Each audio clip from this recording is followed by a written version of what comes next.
Maybe. Okay, guys. Let's see. I think both my classes ended in the same spot. So I think my calculator should be right where we need it to be. Oh, it is. Because we ended, whoops, wrong way, sorry. Try to find a happy medium so there's less glare. This is a very happy medium. Trying. Okay. So, yesterday, Taylor was absent. She's still absent. Everyone else is, okay, so everyone should be caught up here. We went into kind of a brief review here to get you guys headed in the right direction. This is what my calculator actually had on it when I pulled it up here. But if you recall, stat was the place where we went in and we could enter our numbers, yes?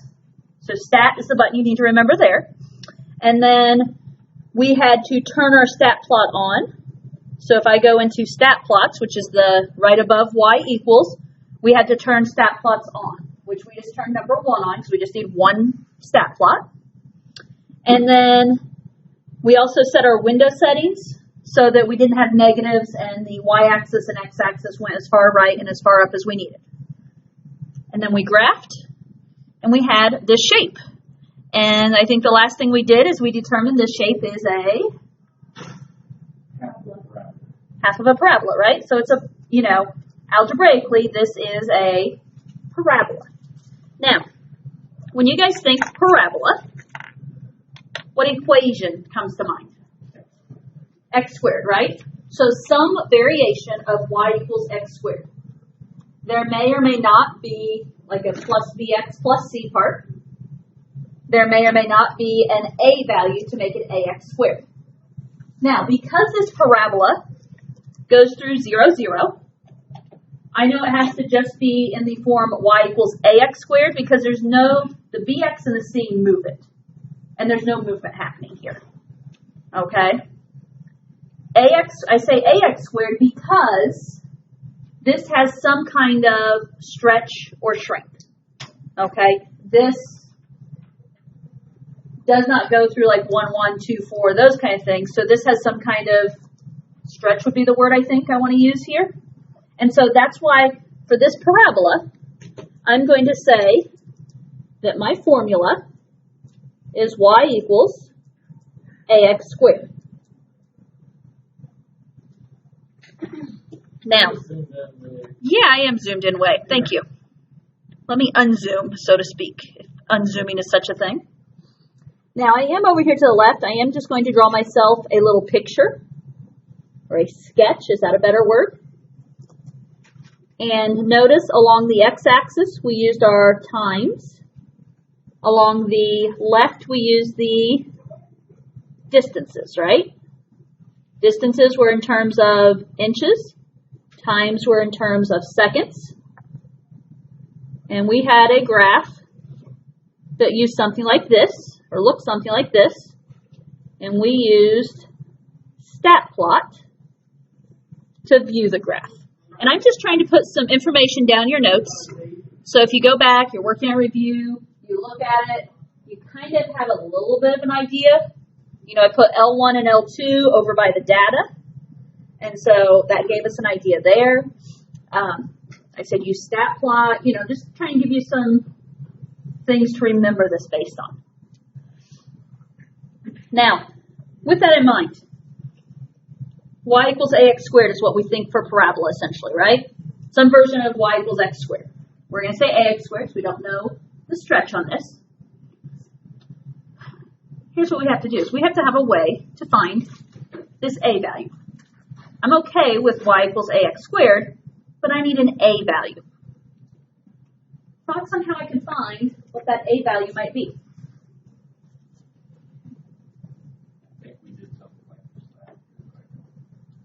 It's possible we did something like this last year. Now I need all sophomores. Last name I through Z, please report to the gym. So we need to plug something in for A? Well, we need to find what A is. Okay. So how could we, you said something key there. You said Plug in. plug in. But it's not. Oh, well, is it just going to be X and Y? And then make one of them X, one of them Y? Well, okay, so we're given several sets of values here, correct? that are on this parabola. What I'm going to suggest is we pick one of these sets of values and plug them in to find the a value. Okay, now, to be honest, okay, we tend to think in terms of y and x, right? However, what do we really tend to use for time? We don't usually say y and x. What do we use for time usually? T. So I'm actually going to change this to t being for time. What about distance traveled?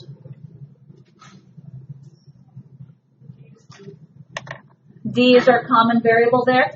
And I guess I'm not 100% saying you have to change to D and T, but that's probably what the book's going to do is where I'm going with this. Okay? So I'm going to bring this over here. So instead of y equals ax squared, my new y is my distance. So distance equals a times t squared. So Can we put the 3 in front of these? you can if you want. Okay, that's one. Okay, thoughts. What looks like a nice ordered pair to use? 2 and 3. 2, 3? Yes. I mean, I really like the idea of 0, 0, but that's not going to get me a place in finding my a value. So I do like the idea of using 2, 3, although, to be honest, any of them work. So 2 is going to go in place of what variable? T. And 3 is going to go in place of D. So I'm going to end up with 3 equals a times 2 squared. 2 squared is 4. So 3 equals 4 times a, 4a. So what is a? Bless you. 3/4? 3/4. So I'm okay with 3/4. I didn't hear it out loud, but if you thought the decimal 0.75, there's nothing that says we couldn't go with the decimal here, especially when decimals are given within the problem. Okay? So, with that in mind, what equation, or in other words, this is our algebraic model, fits this data?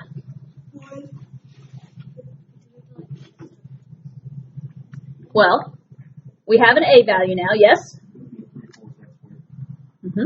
Except I'm going to use the d equals a t squared. So I'm actually going to say d equals 3/4 t squared, or actually I just realized in my notes I have 0.75 written. And I think, as I said, I probably wrote 0.75 because the chart is in decimals. Honestly, does it matter? No. So I have d equals 0.75 t squared. If you had said y equals 0.75 x squared, that is equivalent.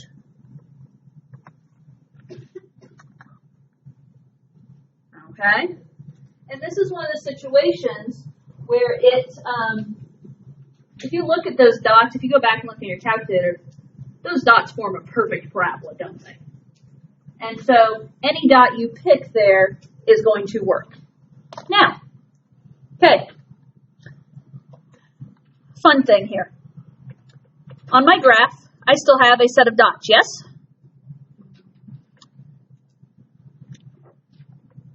What happens if I go to y equals? What's the equation we just came up with?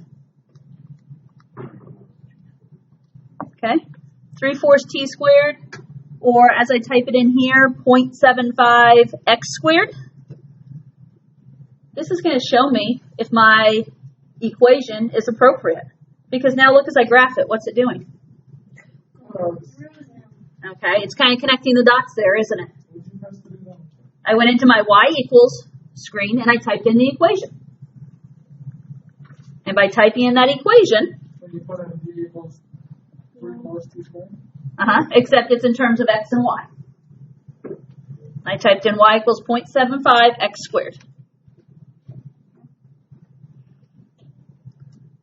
I feel like I can't win for losing. I get a glare on one and I and fuzzy on the other, but On these calculators, how do you use the other letters? like the letters that are in green, you use your alpha button with them. After you put that in No, Just pitch graph, yes.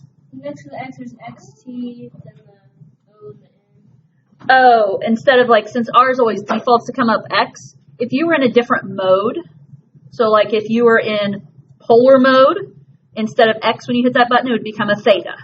If you're in parametric mode, instead of pushing that button, when you push that button, you get a T. All depends on what mode, which we haven't worked with modes yet. So, okay, guys. So that's just kind of a cool little thing to show us that, you know, had I come up with, okay, so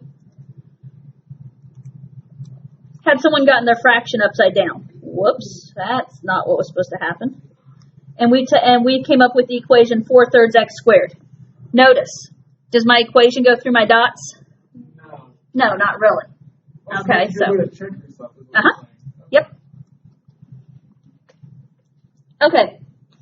Moving on to example 5. I'm going to run out of time to get done with everything I wanted to get done today, but we'll see what happens. Okay. Use the table from example 2 to model, which is listed down here, to model the growth of female prisoners with an equation. Create a graph by using a percentage of female prisoners in the population T years after 1980. Well, we did a problem yesterday that talked about female prison, what was it, numbers. We talked about the proportion. So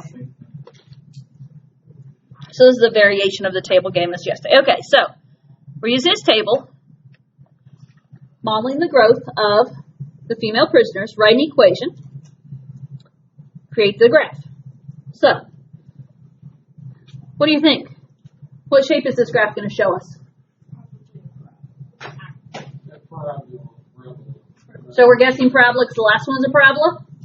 No, because So here's my question. How do we figure out what shape this data gives us? Yeah. So let's go back into Stat. Edit. And actually, yeah, someone showed me yesterday, it might have been the other class, but when you go into Stat, I always just automatically hit Enter and go into Edit. There's a clear list thing here. Was it someone in this class that showed me or the other class? I never pay attention to it. But they said, oh, they just cleared their list here. And I think, like, if I want to clear list 1, I'd hit clear list L1. And, like, I know I had data in L2. So you'd have to, you know, I don't know that's necessarily easier, but I can clear list L2. And now when I go back in, my lists are empty. I don't know. One of those, you know, random things. Honestly, you remember the technique I told you yesterday? Go up into the heading and hit, and you're trying to clear the entry, so you do clear enter, right? Okay, so what should we be entering in our calculator? Yeah, where are we putting our T's? I'd say T's are like our X's, so put T's in your L1, and that means in the L2 column is going to be our F values. So, type them in if you would, please. In L1, 0, 5, 10.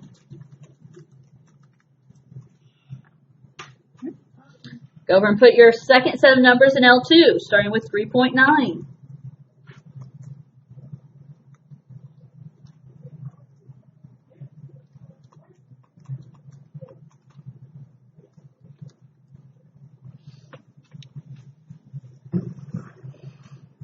Okay. You're using the same columns as yesterday. I already have a stat plot turned on with L1 and L2 as my variables, correct? So I don't need to adjust that. If I graph this right now, I'm going to tell you my dots aren't going to all show up right. Why aren't my dots all going to show up right? Because we changed it. We changed the window settings, yes? So we need to change those window settings again. Freshman last name A through H report to the gym. Okay. Freshman A through H. Window. Okay, so if I touch my window button, top row, that takes me into these settings. X-Men, we didn't go into negative, I still like 0. How high did my X values go? 25. Up to 25. So you need to at least do 25. 30. I'm going to do 30. Oops. That should not be my min, though, should it? Yeah, that's your. And that was just my mistake. Okay, so X min 0, X max 30. I leave my scale at 1. Y min, we don't need negatives again, so I'm staying at 0. How high do my Y's need to go? 7.1, so we're going to put it as high as 8. I'm going to go for 10. Honestly, it's not, precise thing. Okay? X scale, Y scale are what your graphs are counting by. We're not messing with them. Okay, so notice what's still in my picture. It's that parabola, right? So how do I get that parabola line out of here? I have to go over into my Y equals screen and clear out the equation I typed. Now if I go back to graph, now we have dots. Okay, so is it a parabola again? No. Thoughts on what shape it resembles?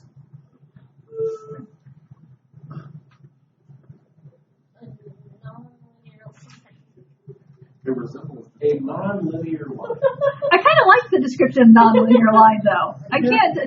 Okay. So here's the thing. That last one, those dots were perfect, weren't they?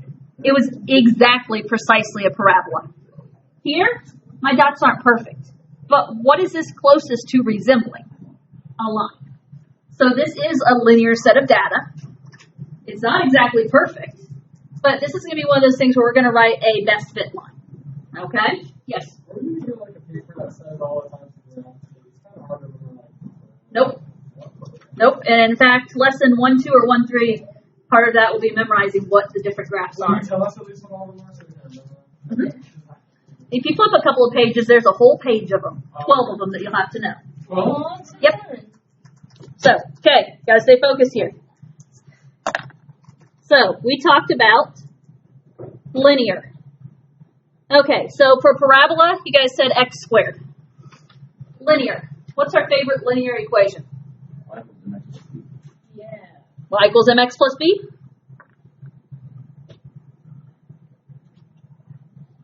And again, just for note's sakes, I'm going to sketch a picture of my graph.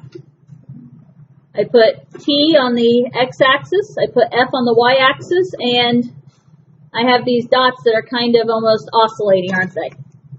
And we're saying this is going to be a linear graph of some sort. We said y equals mx plus b. We have to know two things to write a y equals mx plus b equation. We have to know slope and y-intercept. So we have to know m and b. B is staring at you. It's going to be the only one on the line. Y-intercept. Y-intercept is where our graph crosses the y-axis, which is when x equals 0. So my b value is 3.9.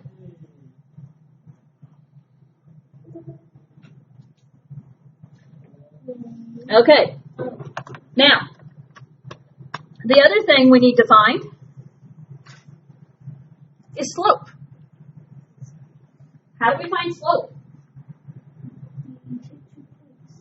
Yeah, you just look.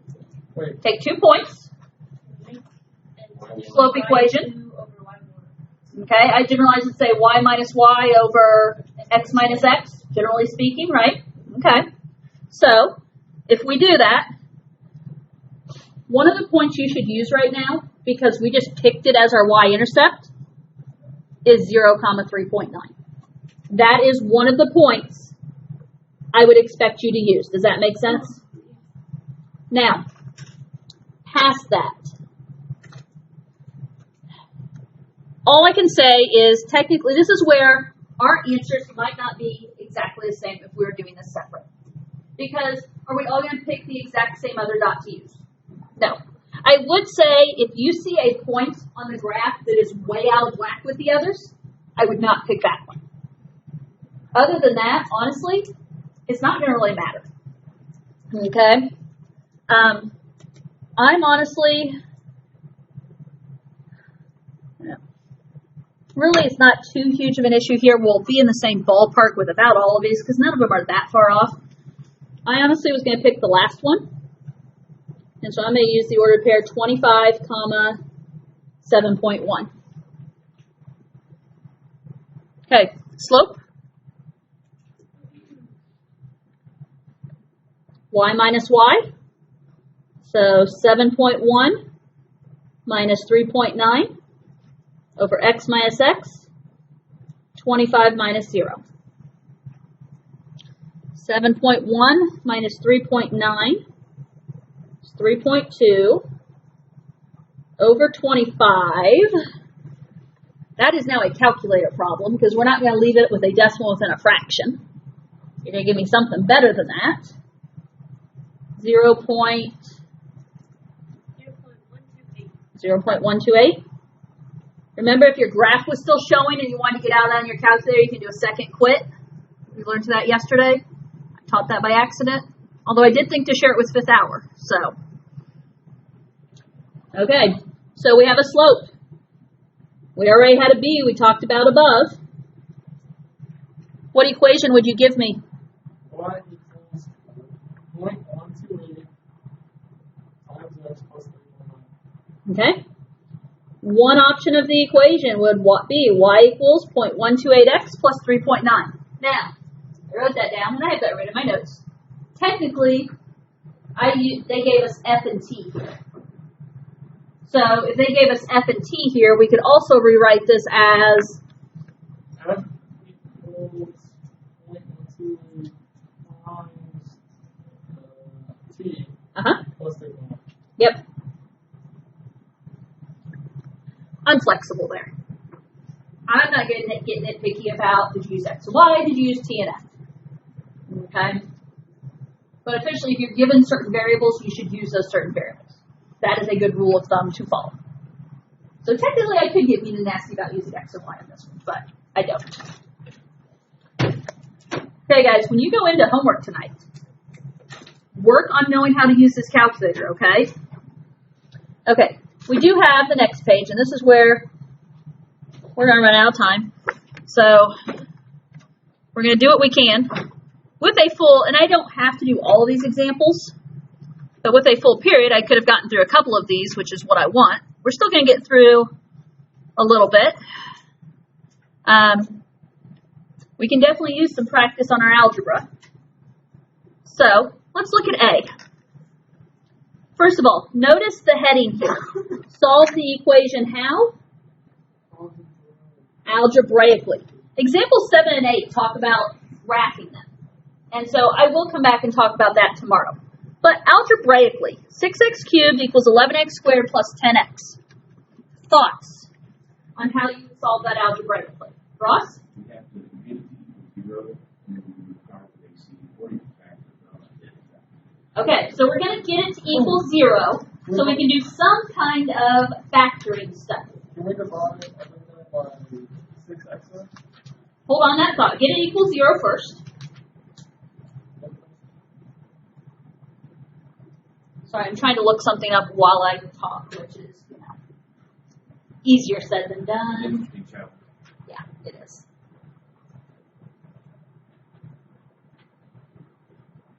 Okay, did you get it equal to 0? I'll write up here on the screen here in a moment. Now, as you get it equal to 0, Levi talked about divide something. I don't like the word divide here. What can we factor out? All three terms have an x in common. Do they have any numbers in common? 6, 11, and 10, unfortunately, do not divide by anything. So, factor an x out front. Do not divide it out, because if you divide it out, you've divided away an answer. So, factor it out.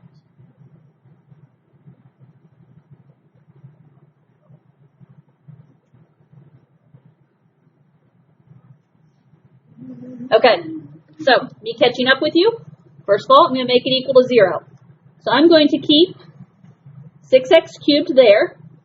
If I move the positive 11x squared, I'm going to subtract 11x squared. If I move the plus 10x, I'm going to subtract 10x equals 0. Now, I did that without saying it. I did that because I like my first term to be a positive, knowing where my factoring is going. If you took it to the other side, you have a negative first term. Can you multiply everything by a negative? That's the other option. Okay, GCF of x. So I factor out an x out front. I'm now left with 6x squared minus 11x minus 10 equals 0.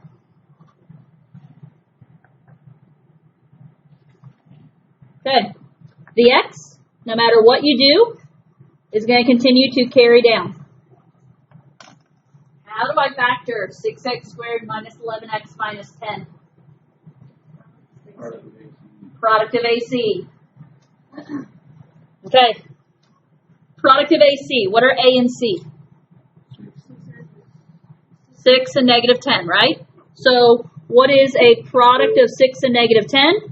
At this time, Negative all 60. remaining freshmen get to the gym to get your pictures taken. A sum of the B term, which is negative 11. What multiplies to be negative 60 and adds to be negative 11?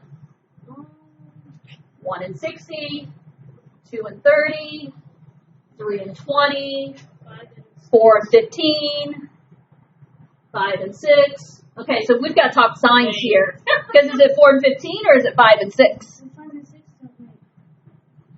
If this multiplies to be a negative, what do you know about your signs? No, they don't even make 6. Oh, what? Yeah, no. Don't listen to me. I listened to Stella. That was my bad. Gosh. Okay. Yeah. Okay, I stopped at 4 and 15. Then it would have...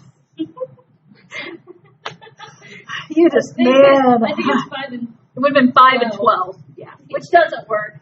Okay, anyways. I tried. Let's talk about this 4 and 15 business. That sounds nice. If it multiplies to be a negative, I need a positive and a negative, right? If it adds to be a negative, we need negative larger. Set it up. Yeah.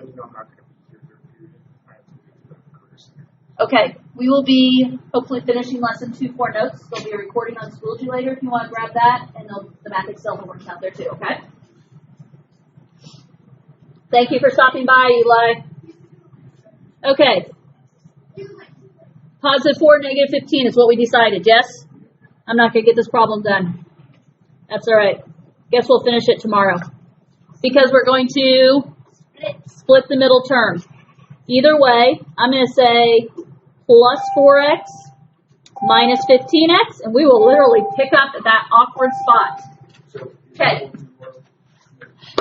Here's what I'm going to say. I'm going to say homework is not going to be fully due tomorrow, but here's what I'm going to ask you to do. Can you do the random numbers at the beginning of the homework?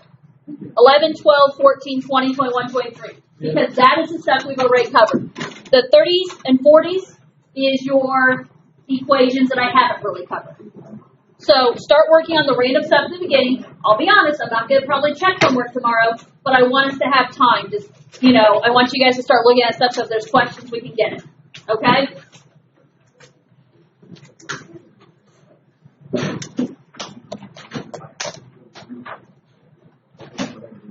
Jacob. Nope, not you, Jacob. Sorry. I was trying to catch this, Jacob. Sorry. Too many Jacobs, though. Thank you. I appreciate that. Yeah, wrong Jacob.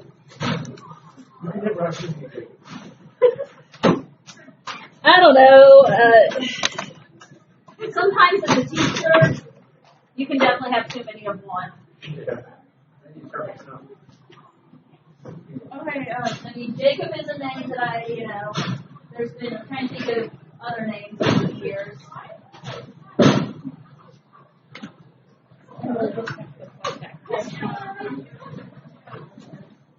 Okay. I'm assuming you plan to be back then? Yeah. Have you ever seen that where we were taking... Sorry, I had to try to teach on that one.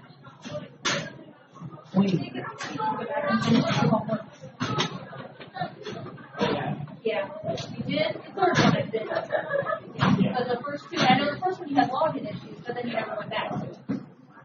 So, Who's absent today, Carly? Do you know? Eli just left for vocational. So Eli won't be in here. Actually, there might be other vocational kids that have left too. But Eli did just stop by and tell me he's leaving for vocational. So, This is where. yes, I think you're in the right seat.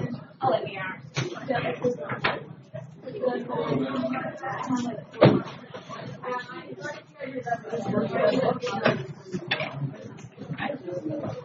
I'm ready for algebra. Yeah, I haven't seen all of them. I need to see if Doc has.